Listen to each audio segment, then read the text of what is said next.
Hello everyone, welcome again my YouTube channel Art English Classes. Today I am here again with some important idioms that you can use in your conversation and make your conversation effective and very impressive, right? मैं कुछ ऐसे idioms ही आज आपको बताने वाली हूँ जिनको use करके आप अपनी डे टू डे लाइफ को काफी इंप्रेसिव बना सकते हैं। एंड देखिए, मैं आपको सजेस्ट यही करूंगी कि आप डेफिनेटली यूज कीजिए कुछ idioms को अपनी कॉन्वर्सेशन में, सो दैट थोड़ा सा लगे आपको कि यस आप कुछ भारी भरकम इंग्लिश बोल रहे हो। एंड आज के टाइम में तो आप जानते हैं कि एडवांस इंग्लिश का कितना बोलबाला है। हर कोई एडवांस स्ट्रक्चर्स को सीखने में लगा हुआ है, अपनी कॉन्वर्सेशन में भी यूज करना चाह रहे हैं, सभी कर भी रहे हैं एंड राइटिंग स्किल में भी यूज कर ही रहे हैं। तो अगर आप भी चाहते हो कि आप भी फ्लुएंट हो जाए, आप भी अपनी स्पीकिंग को थोड़ा इम्प्रेसिव बना पाओ, तो इन ईडियम्स को जरूर यूज कीजिए, क्योंकि ये ऐसे ईडियम्स है जो मैं आपको बताऊंगी जो आप अपनी डे टू डे लाइफ में काफी यूज करते भी हो, बट आपको इनके बारे में नहीं पता, एंड नहीं पता तो यूज भी नहीं कर पाते हैं। तो चलिए स्टार्ट करते हैं आज की video without wasting any time. Let's begin. देखिए, पहला ईडियम जो हम यूज करने वाले हैं दैट इज फॉर अंजाम भुगतना या फिर खामियाजा भुगतना।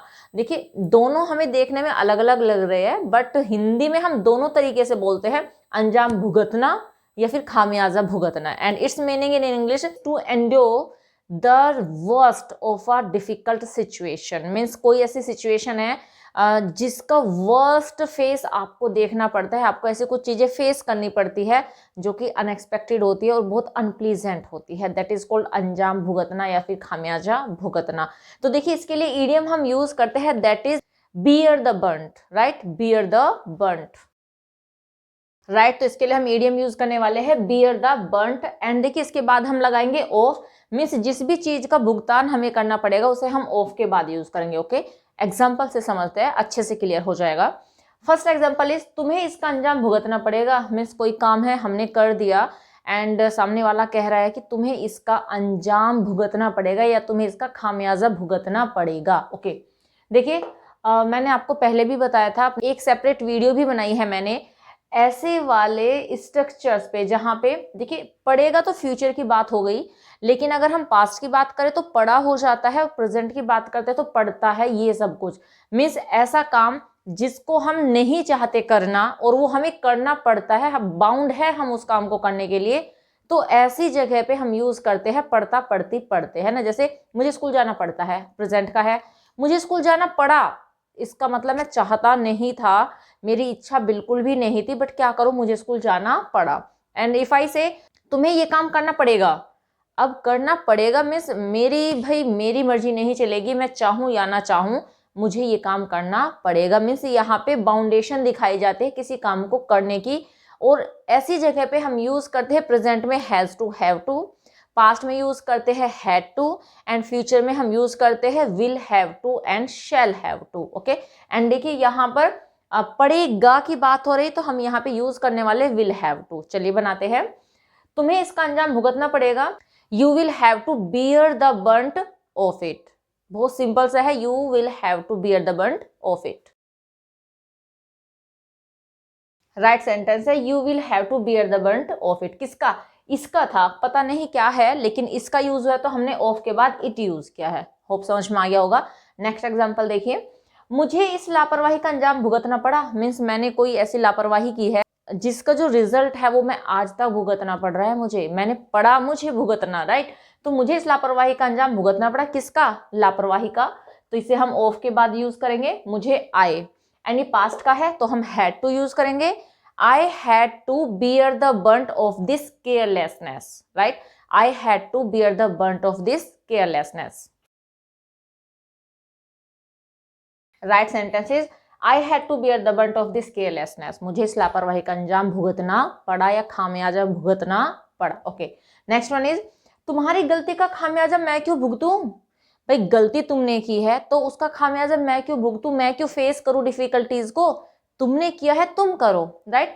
तो ओके, तो चलिए बना लेते हैं, क्यों भुगतूं, राइट? हम शुड का यूज करेंगे इसमें, मॉडल का, ठीक है। और क्यों इंटरोगेटिव सेंटेंस है, why should I bear the, right? Why should I beer the burnt of your mistake?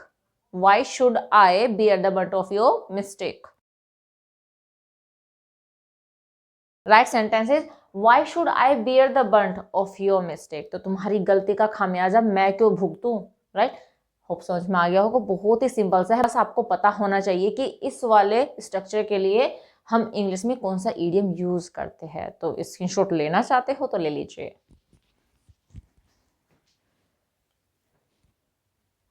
Hope use करने वाले हो ये ईडियम आप अपनी कॉन्वर्सेशन में। तो चलिए नेक्स्ट ईडियम देखते हैं। नेक्स्ट ईडियम जो हम कवर करेंगे दैट इज फॉर झूठा इल्जाम लगाना, या फिर कह सकते हैं कि झूठा आरोप लगाना, गलत इल्जाम लगाना, गलत आरोप लगाना, दोनों में से कुछ भी यूज कर सकते हैं। अलग अलग जगह पे मे बी हिंदी में अलग अलग टर्म्स यूज की जाती हो, बट इंग्लिश में दोनों के लिए एक ही ईडियम होगा, ठीक है। देखिए वो ईडियम भी इतना इंटरेस्टिंग है ना कि उसको दो तरीके से यूज किया जाता है।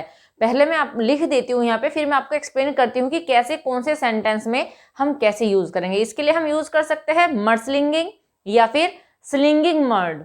अब देखिए दोनों अलग अलग है, राइट, मर्सलिंगिंग या फिर स्लिंगिंग मर्ड, राइट। तो देखिए जब हम मर्सलिंगिंग यूज करेंगे तो हम इनके बीच में कोई गैप नहीं देंगे, हम मर्सलिंगिंग को एक ही जगह पे यूज करेंगे। एंड हम इसको यूज करेंगे जब हम इसे नाउन की तरह यूज करेंगे, ठीक है। और अगर हम इसे वर्ब की तरह यूज करेंगे तो तब हम यूज करेंगे स्लिंगिंग मर्ड। दोनों में यही अंतर है, फिर से समझ लीजिए। अगर हम इसे नाउन की तरह यूज करेंगे तो तब हम यूज करेंगे मर्सलिंगिंग, लेकिन अगर अब इसको वर्ब की तरह यूज करेंगे तब हम यूज करेंगे स्लिंगिंग मर्ड। एग्जाम्पल मैंने दोनों तरीके के लिए है तो आपको समझ में आ जाएगा। तो चलिए पहला एग्जाम्पल देखते हैं। फर्स्ट एग्जाम्पल है, तुम मेरे ऊपर झूठा आरोप लगा रहे हो। अब देखिए यहाँ पे आरोप लगाना एज अ वर्ब की तरह यूज हुआ है, एक वर्ब की तरह यूज हुआ है। यहाँ पे बात किसकी हो रही है? आरोप लगाने की। आरोप लगाना एक वर्ब है, राइट। तो यहाँ पे हम यूज करने वाले हैं स्लिंगिंग मर्ड। जैसे कि मैंने आपको बताया वर्ब की तरह यूज करेंगे तो स्लिंगिंग मर्ड यूज होगा। तो चलिए कर लेते हैं।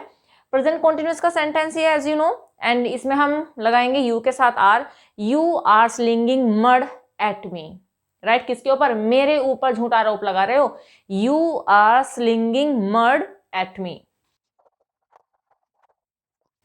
राइट सेंटेंस है। You are slinging mud at me, तुम मेरे ऊपर झूठा आरोप लगा रहे हो। तो इस सेंटेंस में हमने इसको यूज किया है वर्ब की तरह। नेक्स्ट देखिए, वे सब एक दूसरे पे झूठा आरोप लगाने लगे। ये भी वर्ब है यहाँ पर भी, क्योंकि झूठ आरोप लगाने की बात हो रही है। तो क्या करना है? वे सब, दे ऑल।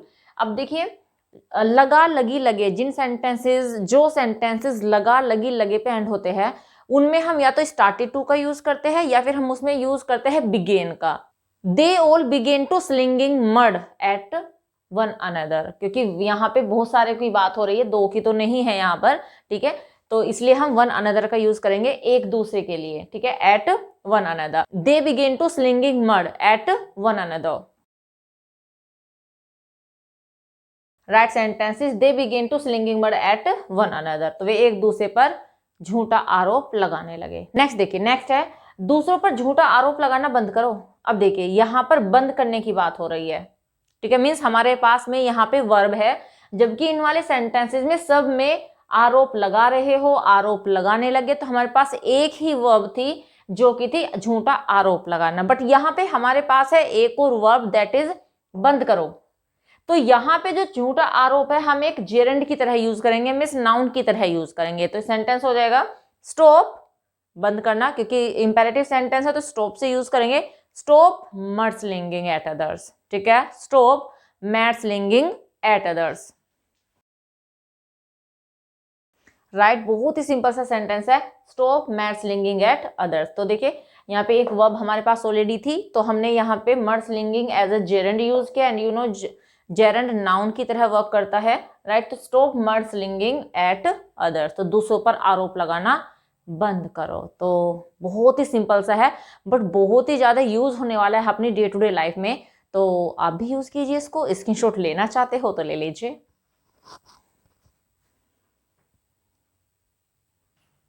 होप समझ में आ गया होगा आपको। तो चलिए नेक्स्ट इडियम देखते हैं। नेक्स्ट इडियम जो हम जानेंगे वो है बेकाबू हो जाना के लिए।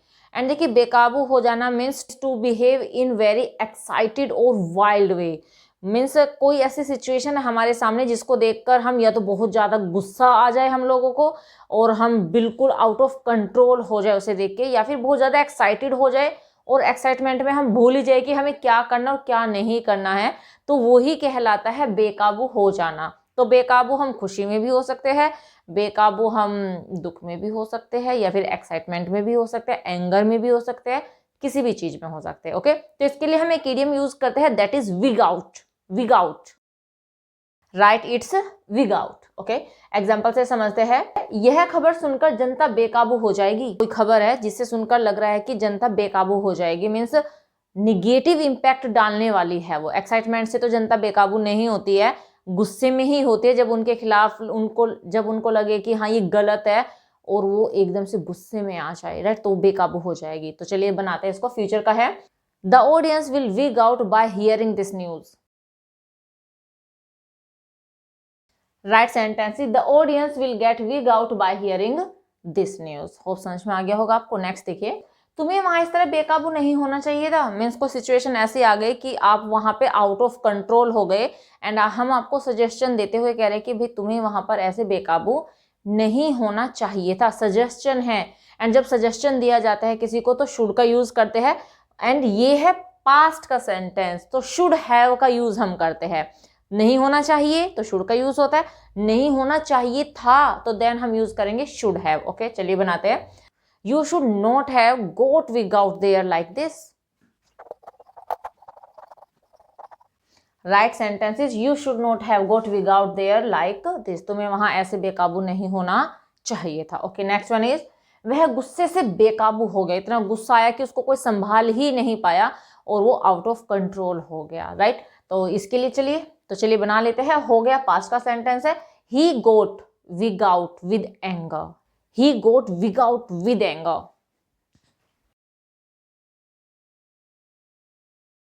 Right sentence is he got wig out with anger. वह गुस्से से बेकाबू हो गया। बहुत ही अच्छा इडियम है, डेली लाइफ में यूज होने वाला वर्ड है। इसके लिए हम आउट ऑफ कंट्रोल यूज करते हैं, but I will suggest you कि आप आउट ऑफ कंट्रोल कहना बंद कीजिए एंड यूज कीजिए विग आउट। तो देखिए आपको लगेगा कि यस आप कुछ न्यू यूज कर रहे हैं इंग्लिश में। स्क्रीनशॉट लेना चाहते हो तो ले लीजिए।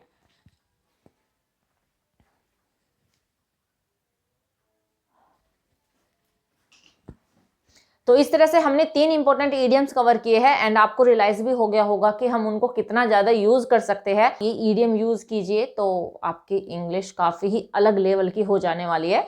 तो बस इस वीडियो में इतना ही, मिलते हैं नेक्स्ट वीडियो में कुछ और इंपॉर्टेंट फैक्ट्स के साथ में। Till then bye bye, take care, stay healthy and keep learning.